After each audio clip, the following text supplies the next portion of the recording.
Death is the Hunter. Carlos Castaneda quotes on this episode of All Things Perceptual.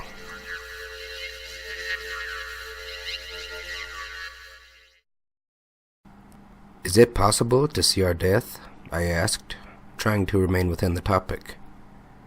Sure, he said, laughing. It is here with us. How do you know that? I'm an old man. With age, one learns all kinds of things. I know a lot of old people, but they have never learned this. How come you did? Well, let's say that I know all kinds of things because I don't have a personal history, and because I don't feel more important than anything else, and because my death is sitting with me right here. He extended his left arm and moved his fingers as if he were actually petting something.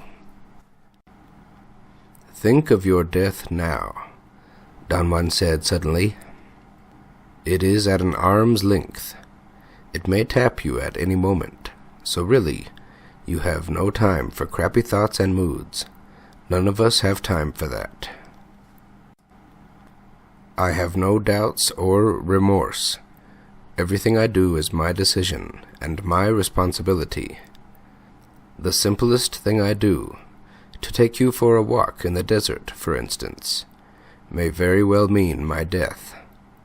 Death is stalking me. Therefore, I have no room for doubts or remorse. If I have to die as a result of taking you for a walk, then I must die.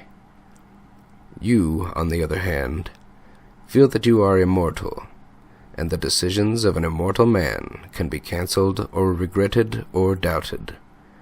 In a world where death is the hunter, my friend, there is no time for regrets or doubts. There is only time for decisions.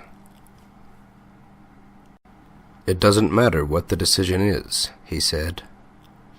Nothing could be more or less serious than anything else, don't you see? In a world where death is the hunter, there are no small or big decisions. There are only decisions that we make in the face of our inevitable death.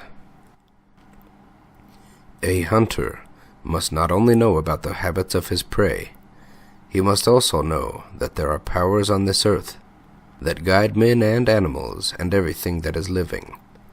He stopped talking.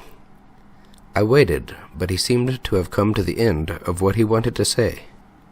What kind of powers are you talking about? I asked after a long pause. Powers that guide our lives and our deaths. You don't have time, my friend, he said. That is the misfortune of human beings. None of us have sufficient time, and your continuity has no meaning in this awesome, mysterious world. Your continuity only makes you timid, he said. Your acts cannot possibly have the flair, the power, the compelling force of the acts performed by a man who knows that he is fighting his last battle on earth. In other words, your continuity does not make you happy or powerful. I admitted that I was afraid of thinking I was going to die, and I accused him of causing great apprehension in me, with his constant talk and concern about death. But we are all going to die, he said. He pointed toward some hills in the distance. There is something out there, waiting for me, for sure, and I will join it, also for sure. But perhaps you're different, and death is not waiting for you at all. He laughed at my gesture of despair. I don't want to think about it, Don Juan. Why not? It is meaningless. If it is out there waiting for me, why should I worry about it? I didn't say that you have to worry about it. What am I supposed to do then? Use it. Focus your attention on the link between you and your death, without remorse or sadness or worrying. Focus your attention on the fact you don't have time, and let your acts flow accordingly. Let each of your acts be your last battle on earth. Only under those conditions will your acts have their rightful power. Otherwise, they will be for as long as you live the acts of a timid man. It is not natural to live with the constant idea of our death, Don Juan. Our death is waiting, and this very act we're performing now may well be our last battle on earth, he replied in a solemn voice. I call it a last battle because it is a struggle. Most people move from act to act without any struggle or thought. A hunter, on the contrary, assesses every act, and since he has an intimate knowledge of his death, he proceeds judiciously, as if every act were his last battle. Only a fool would fail to notice the advantage a hunter has over his fellow men. A hunter gives his last battle its due respect. It's only natural that his last act on earth should be the best of himself. It's pleasurable that way.